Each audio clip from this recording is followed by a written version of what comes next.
وكل سنة وانتوا طيبين يا أحلى متابعين في الدنيا. تعالوا نعمل النهاردة بنص كيلو دقيق العظمة اللي قدامكم دي. هنعمل أحلى بقسماط مقرمش جدا جدا وخطير بجد. شايفين لونه من تحت ومن فوق حاجة كده بجد خطير. هنعرف بالظبط دلوقتي وبالمقادير بنص كيلو دقيق هنعمل أحلى بقسماط المقرمش اللي لونه فاتح من جوه ومقرمش وهش جدا من جوه زي ما انتوا شايفين كده. تعالي احنا داخلين على المدارس، عايزين نحاول كده نوفر لنفسنا وكمان نأكل أولادنا حاجة نظيفة.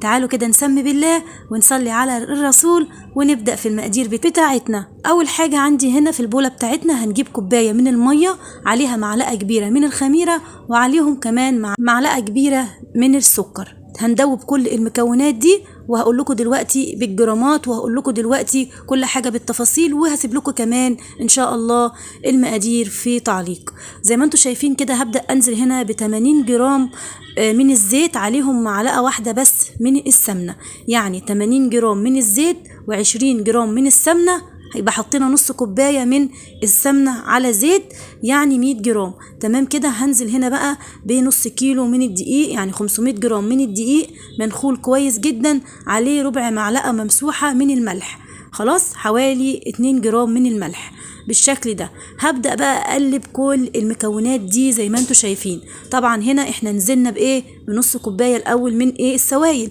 احنا ما بننزلش بالسوائل كتير في الاول، او بمعنى الاصح يعني النص كيلو بيشيل من كوبايه وربع الكوبايه ونص. هنا انا بوريكم الكوبايات اهي، دي الكوبايه المعياريه يا جماعه اللي هي 200 مللي، نفس مج الشاي العادي ده اللي هو برضو 200 مللي. هبدأ هنا بقى الم العجينه بتاعتي بالشكل ده. طبعا هنا احنا حطينا كوبايه بس من الميه. هنبدأ هنا اشوف بقى العجينه بتاعتي محتاجه ولا لا. هنزل هنا بقى بربع كوبايه ميه كمان زي ما انتوا شايفين كده. يبقى كده السوائل بتاعتنا كانت كوبايه وربع من الميه عليهم 100 جرام، يعني نص كوبايه من الزيت على السمنه. هبدا هنا زي ما انتم شايفين كده، انا في الاول حطيت كوبايه بس من الميه، هبدا هنا بالربع بقى بتاع الميه التاني ده اللي انتم شايفينه، هبدا بقى ايه اعجن بيه والم بيه العجينه واحده واحده. طبعا في الاول احنا عجناها كويس قوي في البوله، وبعد كده نزلناها بالشكل ده عشان تقدري تعجني فيها اكتر واكتر. هنا بوريكم ان هي خدت معايا الربع كوبايه ميه التاني كله. تمام. يبقى خدت مننا كوبايه ميه على 100 جرام زيت على سمنه على ربع كوبايه ميه كمان، يعني كوبايه وربع من الميه عليهم 100 جرام زيت على سمنه، 20 جرام سمنه و80 جرام زيت. تمام كده يا بنات؟ تمام كده. حطوا بقى لايك للفيديو، وبالله عليكم تشيروا الفيديو على قد ما تقدروا. الشير بجد بيخلي غيرك يستفاد ويشوف الوصفه، وبجد الدنيا صعبه جدا والاسعار نار، فهتكسبي ثواب في غيرك يشوف الوصفه. باقل حاجه يا جماعه هنقوم نعمل كل حاجه في بيوتنا. زي ما انتم شايفين عجنتها كويس قوي، بصوا بقت مطاطيه معايا ازاي وزي الملبن، حاجه كده بجد خطيره. هبدا هنا زي ما انتم شايفين بوريكم ان هي بتلزق في ايدي بس مش بتسيب عجين. هبدا هنا خلاص بعد ما عجنتها كويس ولميت كده العجينه بتاعتي، هجيب البوله اللي احنا عجننا فيها بالشكل ده، وهبدا ادهنها كده بحبه من الزيت، وهبدا كده برضو ادهن واحط فيها العجين بتاعي وهدهنه كده برضو بالزيت اهو بالشكل ده، عشان لما تخمر معايا ونيجي نطلعها من البوله تطلع معانا بكل سهوله. هنحطها في مكان كده على جنب لمده نص ساعه او تلت ساعه بالكتير، وهتبدا بقى زي ما انتم شايفين كده ترتفع معانا، وهنبدا كده ان احنا نشتغل فيها على طول. تمام. هنا طبعا انا سايباها مرتفعه قوي لان احنا لسه هنشتغل في الحاجات اللي بتاخد المخبوزات اللي بتاخد تشكيل كتير، بنحاول ان احنا نسيبها نص تخميره مش تخميره كامله، عشان بتتخمر معانا اثناء التشكيل، وكمان بتتخمر معانا قبل ما بتخش الفرن، فالتخمير بتاعها ما يروحش. تمام. بصوا هنا انا بوريكم انه بقت زي الملبن، حاجه كده بجد خطيره. العجينه طريه جدا جدا معايا، تحفه. عايزه اقول لكم معلقه السمنه مخليه العجينه طريه قوي قوي، وكمان هتدي في الاخر طعم حلو. بالطريقه دي خلاص لمينا العجينه بالشكل ده، بس زي ما قلت ما نرجعش نعجن فيها تاني، احنا بنلم العجينه بس بعد التخمير، ما ينفعش تتعجن. عندي هنا بقى سمسم بالشكل ده محمص، بقى سمسم ابيض براحتك اللي انت عايزاه. هبدا هنا اخد كده السمسم واحط منه حوالي نص كوبايه في السرفيس عندي او في طبق بالشكل ده، وهتبداي تاخدي بقى قطعه قطعه من العجين بتاعنا اللي احنا عاملينه، وقبل لما تاخدي حته من العجينه تغطي لازم الباقي علشان العجين ما ينشفش معاكي. تمام كده؟ تمام كده. هتبداي تاخدي بقى قطعه قطعه وتبداي تفردي فيها زي ما انت عايزه بالشكل ده اهو. بصوا عايزه اقول لكم بقى سهل جدا جدا، العجينه طريه جدا معايا بتجري تحت ايدي زي ما انت شايفه. لو العجينه ناشفه معاكي هتلاقيها وانت بتفردي كده بتشقق معاكي وبتتقطع ومش عايزه تبقى صوابع، انتوا فاهميني؟ لكن بالطريقه دي عامله زي الملبن.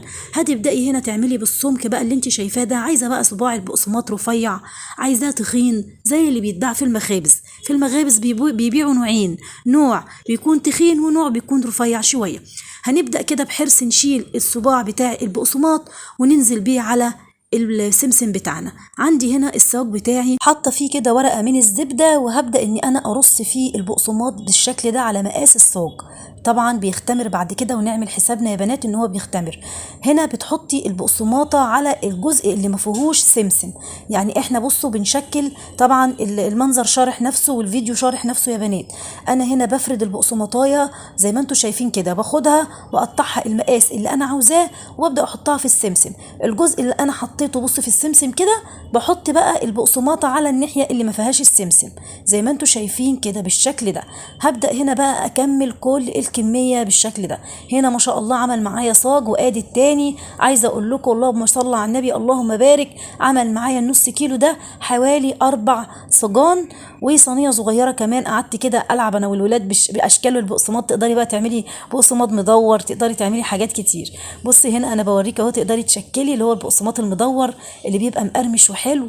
يعني تقدري كمان تقعدي كده تعملي ايه اشكال حلوه لاولادك، تحط لهم منهم في اللانش بوكس للمدرسه، تفطريهم الصبح مع كوبايه شاي بلبن، بدل ما تجيبوا الحاجه من الافران من تحت برضو يعني غاليه عليكم شويه. لا انت بنص كيلو دقيق وما استخدمناش اي حاجه مكلفه، ولا لبن ولا بيض ولا اي حاجه، هو الدقيق وشويه ميه ومعلقه الخميره زي ما انت شايفه. بصوا هنا انا بقول لكم تقدروا تعملوا اي اشكال انتوا حابينها. بصوا المنظر اهو، كل ده هيبقى مقرمش معايا واشكال بقسماط جميله بالشكل ده.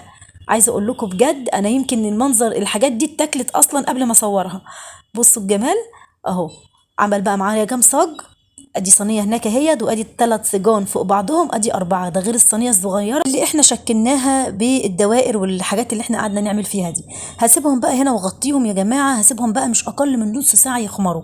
لازم يخمروا كويس جدا. بص كده وتحس ان هم جابوا اخرهم. بص هنا ما شاء الله عمل معايا 5 صيجان من البقسماط. عايزه اقول لكم بجد كان خطير، يعني يقعد معاكي يومين تاكلي فيه اولادك بنص كيلو. شوف انت بقى عشان تشتري نص كيلو من بره هيكون بكام، وكمان مش هيكون بالجمال والنظافه اللي انت عاملاها دي.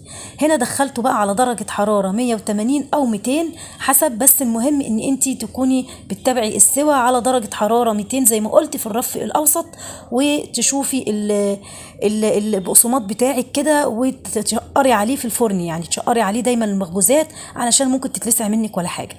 اول ما هيوصل معاكي للون الذهبي الجميل ده هتخرجيه بالشكل ده، واوعي بقى تغطيه، ده مش مخبوزات عايزينه طري، لا هتسيبيه بقى كده في الهوا كده النقي يبدا كده ان هو ايه يتهوى. بصوا الجمال حلاوته، بصوا حلاوته وجماله بجد والله خطير جدا. وقرمشته تحفه. انا نسيت اسمعكم بس صوت القرمشه بتاعته، ولكن طبعا باين ان انا بقطع البقسماطه، يعني باين خالص القرمشه بتاعتها. وده المدور اللي انا وريت لكم ان احنا عملناه. بصوا شكله من تحت ومن فوق ما شاء الله عليه جميل جدا. هوريه لكم برده من جوه. بصوا شايفين والله مقرمش وجميل، والحمد لله كل اللي داقه قال لي عليه بجد تسلم ايدك. فانا نفسي انت كمان يتقالك يا ماما تسلم ايدك، قومي اعمليه بنص كيلو دقيق مش هيكلفك كتير. شايفه الجمال؟ انا هنا قعدت بقى ايه اعمل شويه اشكال كده، ودي كانت الضفيره اللي عملناها. يعني هتظبطي نفسك كده وتقعدي كده تسلي نفسك، وزي ما قلت هتقدمي للاولاد حاجه غنيه وحاجه نظيفه وهتريحك بقى لمده يومين على الاقل. استاهل بقى يتعمل لي لايك للفيديو ولا لا، ويتعمل كمان شير للفيديو ولا لا؟ يا رب اللي يعمل شير للفيديو ويحط لايك يسمع احلى خبر في حياته ويهون عليه وعلينا الايام الصعبه اللي احنا بنعيشها دي. يا جماعه اعملوا شير للفيديو، عل وعسى يبقى لكم انتوا كمان نصيب في الخير اللي احنا بنعمله، ان احنا بنقدم لستات البيوت وصفة زي دي تقدر تساعدها في المعيشة الصعبة اللي احنا فيها. زي ما انتم شايفين ما شاء الله عمل معايا كمية كبيرة جدا، ده غير اللي بتاكل طبعا. اشوفكم في فيديو جديد ومع السلامة.